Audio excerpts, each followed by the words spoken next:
Oui, Monsieur le Président, bien évidemment, nous voterons favorablement cette aide et je vous remercie de cette délibération qui montre que le Conseil régional est à l'écoute de l'ensemble des territoires de Nouvelle-Aquitaine lorsque ceux-ci se trouvent gravement touchés par des catastrophes climatiques soudaines et qui viennent complètement mettre au sol des communes qui étaient déjà fragiles en temps normal.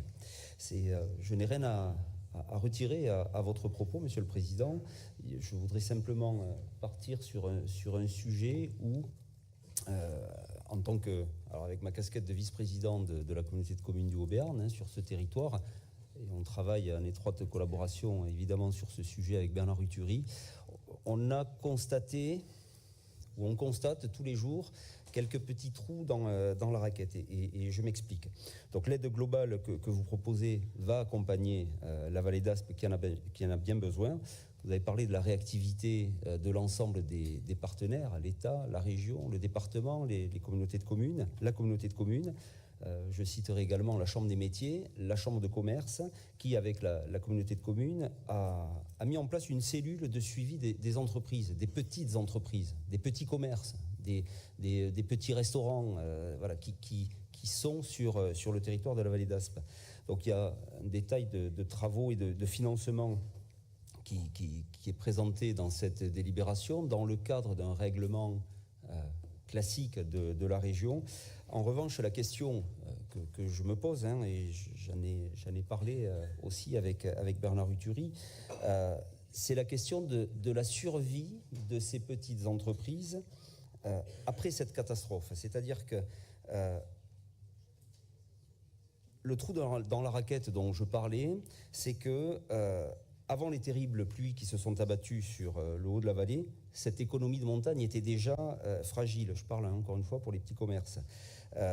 On était sur une activité précaire, sur une activité fragile, très dépendante du tourisme, très dépendante du passage des Espagnols, des randonneurs.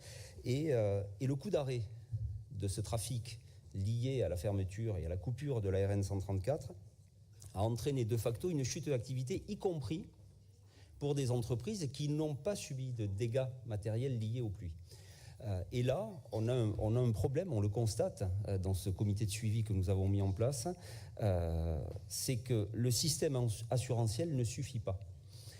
Y compris pour des entreprises, et elles sont rares, qui ont mis en place, qui contribuent à l'assurance perte d'exploitation. La réponse aujourd'hui de certaines assurances, je vais citer un établissement que vous connaissez très bien, Monsieur le Président. Le château d'Arance à Sept-Aiguin, on peut y accéder aujourd'hui. La route n'est pas coupée. Et donc les assurances, malgré l'assurance perte d'exploitation, eh bien, on ne couvre pas aujourd'hui la chute brutale d'activité. Et donc la vraie question, le vrai sujet, c'est que, et vous le savez aussi bien que moi, Monsieur le Président, vous connaissez probablement même mieux que moi la vallée d'Aspe, mais avoir un commerce dans un village de montagne, c'est déjà très difficile. Le maintenir est un exploit, et tout ça en temps normal, et sans faire fortune. Et le relever après ce qui s'est passé devient un calvaire et une montagne infranchissable. Donc si nos entreprises ne poursuivent pas leurs activités, ce sont des villages qui vont se retrouver sans commerce. C'est un peu ça la crainte et ce sur quoi je voulais insister. Donc la question que je pose, je ne sais pas si c'est faisable, mais est-ce qu'à situation exceptionnelle, il ne peut pas y avoir, je dirais, règlement exceptionnel. C'est pas du quoi qu'il en coûte, c'est pas la question de dire qu'il faut mettre plus d'argent, mais est-ce que l'enveloppe imaginée par la région ne pourrait pas être utilisée peut-être de façon un peu exceptionnelle sur des situations que nous relèverions, que l'ensemble des partenaires sur le terrain peuvent identifier pour sauver ces entreprises. La crainte très sérieuse que j'ai, c'est que si certains commerces qui n'ont même pas été impactés par des dégâts, mais qui voient aujourd'hui leur chute d'activité, un effondrement de leur activité, je crains qu'ils ne puissent pas s'en relever. Voilà, c'était une petite remarque que je voulais faire, mais tout en vous remerciant bien entendu et en remerciant la collectivité régionale.